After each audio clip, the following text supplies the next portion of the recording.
Ayel Beddi, je suis une élève du Trancoma Biof et aujourd'hui j'ai l'honneur de vous présenter un sujet qui occupe une très grande place dans notre société qui concerne la maîtrise des facteurs climatiques face au changement climatique. Ce projet a été encadré par notre professeur d'SVT, M. Fahia Khatif. Passons au sommaire. Notre présentation va commencer par une introduction et on va parler de deux grandes parties. La première partie concerne les changements climatiques. On va parler de l'effet de serre naturel et l'effet de serre additionnel et on va voir la différence entre les deux.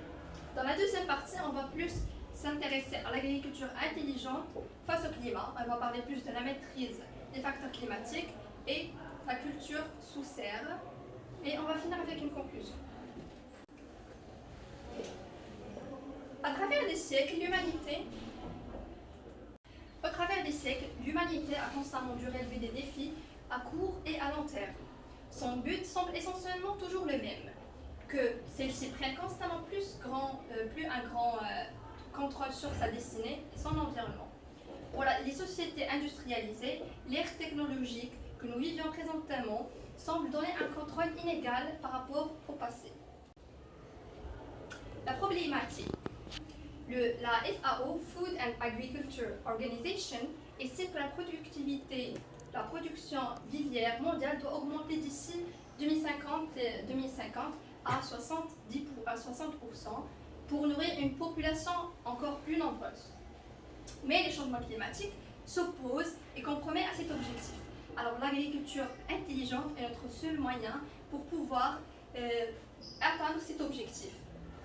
Alors la culture intelligente face au climat aide à mettre en pratique des mesures pour transformer et réorienter les systèmes agricoles en augmentant la productivité agricole et en s'adaptant et en renforçant la résilience au changement climatique.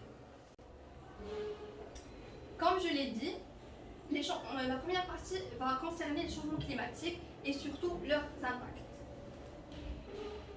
Mais avant tout, qu'est-ce qu'on dit par les changements climatiques? Ça veut dire quoi les changements climatiques? Le changement climatique désigne un ensemble de variations des caractéristiques d'un climatique en un endroit donné au cours de temps, que ce soit un réchauffement ou un refroidissement. Il correspond aussi à une modification durable du paramètre statistique du climat de la Terre ou de ses divers climats régionaux. Ces changements peuvent être dus à des influences externes comme ils peuvent être dus à des activités humaines comme les activités industrielles. Alors maintenant on va parler plus sur l'effet de serre. L'idée qui est répandue dans la société c'est que l'effet de serre a un impact négatif sur l'environnement. Alors que non, c'est juste une idée reçue et l'effet de serre il maintient l'équilibre de la température mondiale. Et sans l'effet de serre, la planète sera invivable avec une température de moins de 15 degrés. Donc pour mieux expliquer, la Terre reçoit de l'énergie du Soleil et la renvoie sous forme de rayons infrarouges. Certains gaz présents dans l'atmosphère piègent une partie de ces rayons et donc la réchauffent, à la manière des vitres de serre, d'où le nom donné à ce mécanisme. Maintenant, on va voir le deuxième type d'effet de serre qui est l'effet de serre additionnel. Cet effet de serre additionnel est dû à la pollution de l'air. Cet ajout, largement dominé par le dioxyde de carbone, est amplifié. Il augmente, il s'accumule. Par la vapeur d'eau a ainsi contribué à l'augmentation de la température moyenne de notre planète, d'où le réchauffement climatique observé. La pollution de l'air peut être due aux activités industrielles et pots d'échappement et beaucoup d'activités. Cette photo explique mieux l'effet de serre et la différence entre ces deux types. On a ici l'effet de serre dans un milieu naturel et l'effet de serre dans un milieu anthropique. Dans un milieu naturel, on a les rayons du soleil qui sont reflétés sur la Terre. On a 50% de ces rayons qui sont absorbés par le sol, alors que 20% est absorbé par les gaz à effet de serre qui se trouvent dans l'atmosphère et il y a 30% des rayons sont renvoyés dans l'espace. Alors que dans le milieu anthropique où il y a beaucoup d'activités industrielles, beaucoup de pollution, on a 95% de retenue, 80% de gaz, de rayons est retenu par les gaz à effet de serre et juste 5% de rayons qui sont renvoyés dans l'espace. Alors c'est une très petite, un très petit pourcentage, et donc ce qui cause ici un réchauffement climatique et l'augmentation de la température et cause un déséquilibre naturel. On a parlé des effets, des gaz à effet de serre. Alors les gaz à effet de serre ont un effet sur le climat de toute la planète. Il met en péril l'équilibre de la planète avec pour conséquence la fonte des glaces dans les pôles nord, l'élévation des niveaux de mer et le réchauffement climatique.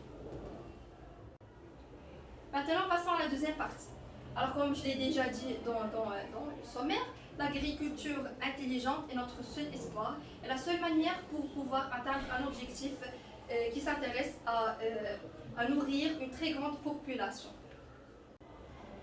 Les températures qui augmentent, les variations de pluviosité, les conditions météorologiques, désormais dues au changement climatique, mais menacent la productivité agricole et par conséquent, il nuit à la sécurité alimentaire mondiale.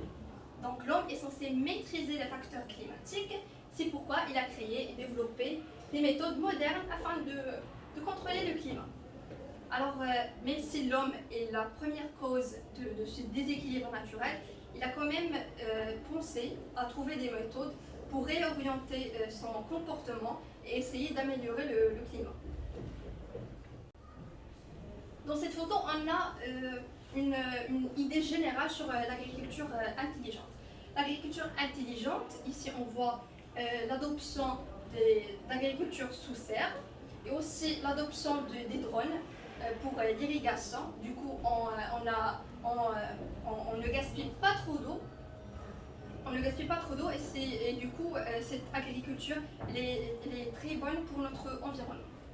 L'agriculture intelligente face au climat a pour objectif de renforcer la capacité agricole et de contribuer à la sécurité alimentaire en intégrant les besoins d'adaptation et le potentiel d'atténuation dans les stratégies de développement de l'agriculture durable. Maintenant, conclusion. Pour conclure le tout, comme on l'a déjà dit au premier, d'ici 2050, la croissance, la population mondiale va atteindre 9,6 milliards. Et du coup, pour satisfaire une telle demande, l'agriculture et les systèmes alimentaires devront s'adapter aux effets négatifs et au changement climatique et devenir plus résilients, plus productifs et plus durables, d'où la nécessité de bien maîtriser et contrôler les facteurs climatiques par l'homme afin d'améliorer le rendement agricole. Et avant de finir, j'aimerais remercier dans un premier temps notre école La Tour Eiffel qui nous a guidés lors de notre projet et bien sûr notre professeur M. Fahli, professeur de SVT, qui nous a guidés tout au long de notre recherche et qui nous a donné beaucoup d'informations.